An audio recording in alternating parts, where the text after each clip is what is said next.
Hello and welcome to Dynamic Study.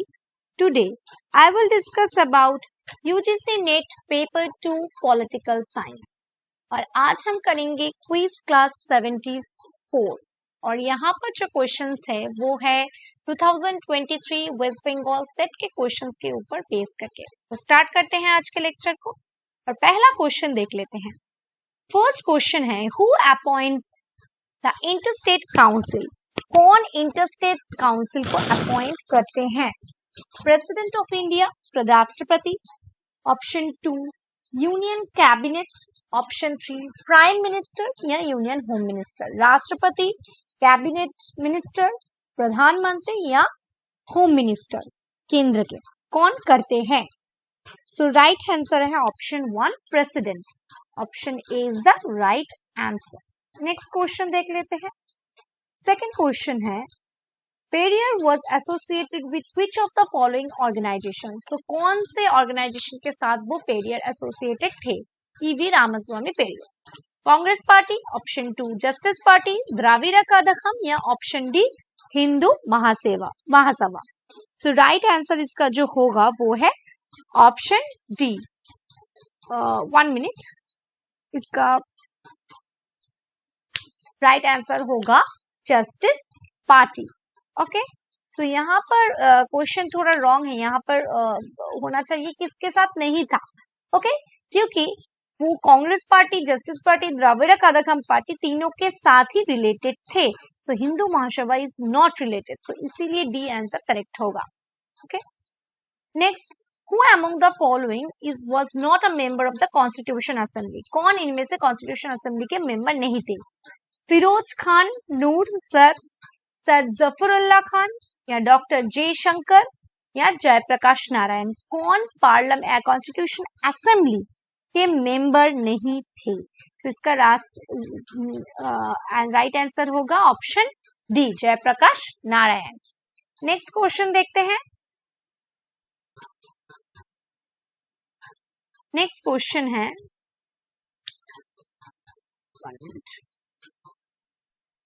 Which of the following pertains the 61st Constitution Amendment? कौन 61st Constitution Amendment के बारे में बताता है?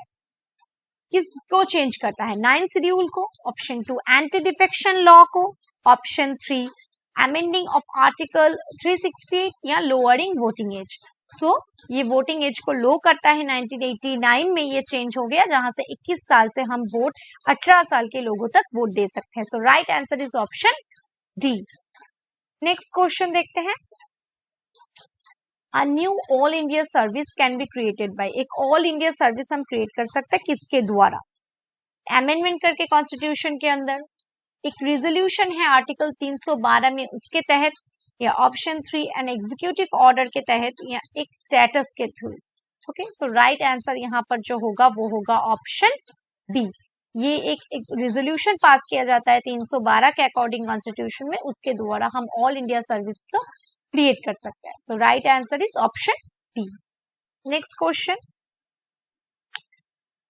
which of the following members of the drafting committee of the Constituent Assembly of India said that the governor of a state nominated by the President of India will be the agent of union government?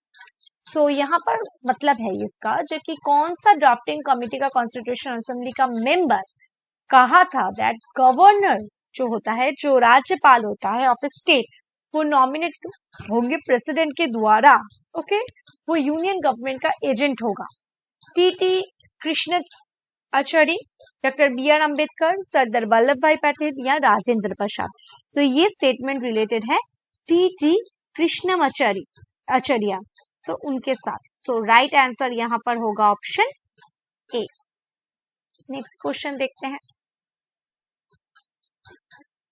Who among the following first initiated the study of state politics in India? किसने सबसे पहले initiate लिया था कि भारत में state politics, राज्य के या राष्ट्र गठन के बारे में पढ़ाई होगा?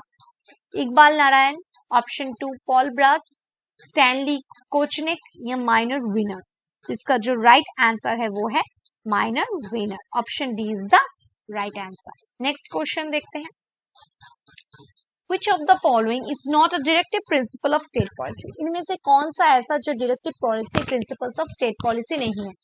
Right to adequate means of livelihood, option 2 मतलब अच्छी तरह से जीने का अधिकार, option 2 protection of languages, script, culture और माइनॉरिटीज, जो माइनॉरिटी कम्युनिटी है उनके लैंग्वेज, स्क्रिप्ट और कल्चर को प्रोटेक्ट करना, option 3 the states are endeavored to raise the level of nutrition and standard of living and to promote public health, वो public health को promote करेगा, nutrition और living standard of living को promote करेगा, option 3 develop cottage industries, वो cottage industry को promote करेगा, मतलब बनाएगा, develop करेगा।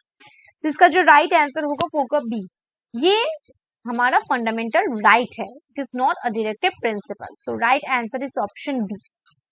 नेक्स्ट क्वेश्चन देखते हैं, who describe Indian politics as politics of scarcity, ये पॉलिटिक्स ऑफ स्कार्सिटी किसने कहा है इंडियन पॉलिटिक्स को? Option A Myron Weiner, option B Paul Brass, option C Atul Kohli and option D Morris Jones. तो इसका राइट आंसर होगा ऑप्शन ए, माइनर विनर ने Indian politics को पॉलिटिक्स ऑफ स्कार्सिटी कहा है, मतलब अभाव का राजनीति।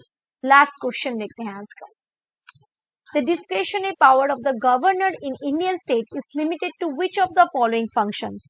So भारत के जो राज्यपाल के पास जो डिस्क्रिशनरी शिक्षाधीन पावर है वो कहाँ पर लिमिटेड है?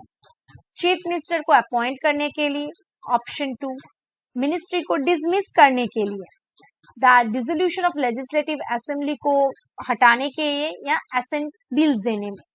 सो कौन से क्षेत्र में लिमिटेड है? तो यहाँ पर 1, 2, 3 ये तीनों में ही लिमिटेड है ये, तो इसीलिए राइट आंसर होगा ऑप्शन ए, सिर्फ उसके पास डिस्क्रिशनरी पावर है बिल को असेंट देने में, वहां पर वो वेटो प्रयोग कर सकते हैं। सो राइट आंसर होगा, इसलिए right answer is option A, 1, 2, 3 तीनों ही करेक्ट है। सो आज के लिए इतना ही, नेक्स्ट वीडियो में हम और 10 क्वेश्चंस को डिस्कस करेंगे। तब तक के लिए thank you, keep on watching and keep on learning.